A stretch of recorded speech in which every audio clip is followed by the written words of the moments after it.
কিন্তু একটা প্রশ্ন থেকে যায় যে সরকারের মেয়াদটা কতখানি হবে এবং রাষ্ট্র মেরামতের কি কি কাজ ওনারা হাতে নেবেন। এই সরকার তো অনেক অনেক রক্তের বিনিময়ে পাওয়া একটা সরকার। আপনার বৈষম্য বিরোধী ছাত্র আন্দোলন যা করেছেন এই জাতি সবসময় ওনাদের কাছে ঋণী থাকবে। নতুন যে অন্তর্বর্তীকালীন সরকারটা হলো সেই বিষয়টা আপনার বিশ্লেষণ। দেখুন, এই সরকার তো অনেক অনেক রক্তের বিনিময়ে পাওয়া একটা সরকার। আমাদের আশা জায়গা অনেক, এবং আপনার বৈষম্য বিরোধী ছাত্র আন্দোলন যা করেছেন এই জাতি সবসময় ওনাদের কাছে ঋণী থাকবেন, এতগুলি রক্তের বিনিময়ে যেটা পাওয়া।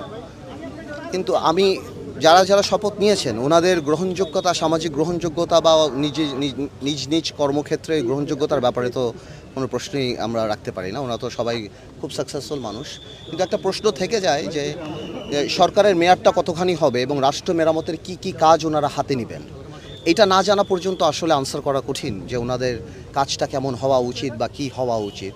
সো এই জিনিসটা ব্যাপার। আর না, আমাদের তো প্রত্যাশা অনেক যে আমরা তো না, আমরা তো চাই গণতন্ত্র পুনঃপ্রতিষ্ঠিত হবে, মানুষ ভোট দিতে পারবে, যে ভোটটাও 14 বছর দিতে পারে না। বাট এটাও সত্যি যে ভোটের আগেই ভোটই একমাত্র গণতন্ত্র কনফার্ম করে না। এটাও সত্যি ভোটের আগে আরও অনেক কিছু করা দরকার হতে পারে।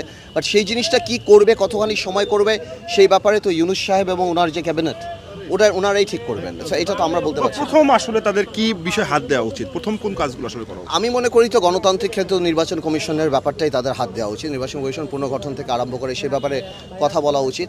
তারপর আমলাদের যেই ব্যাপারটা সেটা করা উচিত। সবচেয়ে বড় কথা, জাতিকে আমলা পুলিশ বলেন, সবাইকে ব্যবসায়ী বলেন, একটা কনফিডেন্স আনা উচিত যে তারা ভালোভাবে কাজ করতে পারবে। দুর্নীতির ব্যাপারটা অনেক ইম্পর্টেন্ট, করা উচিত।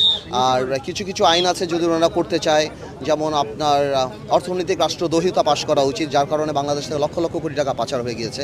তাদেরকে কিভাবে আনবে, এই মানুষগুলি যা মারা গিয়েছে, যাদের হাতে রক্ত লাগা, তাদের বিচারের কাজ কিভাবে হবে, এগুলিও খুব ইম্পর্টেন্ট।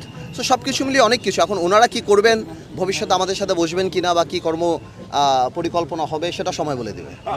একটা বিষয়, এখন দেশ আসলে সময়টা কতদিন থাকবে আমরা বলতে পারি না, আমরা তো এটাই বলছি। আমরা দেখেছি যে অনেকের সমাজে যারা বিশ্লেষক তারা বলছেন যে এই অন্তর্বর্তীকালীন সরকারের অর্থাৎ সংবিধান অনুযায়ী মেয়াদ 3 মাস অথবা 6 মাসের মধ্যে, তারা বলছেন একটু বেশি হওয়া দরকার রাষ্ট্রকে। তো কোনো মেয়াদই নাই, মানে অর্থাৎ তারা যেটা বলছেন যে তারা বলছেন যে এটি নির্দিষ্ট একটা দীর্ঘ সময় হওয়া দরকার আর কি। না, এটা নির্ভর করে দীর্ঘ সময়ের ব্যাপার না। প্রশ্নটা হলো ওনারা কাজটা কি, ওনারা তো একটা কাজ হাতে নেবেন যে আমরা এই করব, তখন বোঝা যাবে যে কোন সময়ের মধ্যে ওই কাজটা করতে পারবেন, কোন সময় পারবেন না।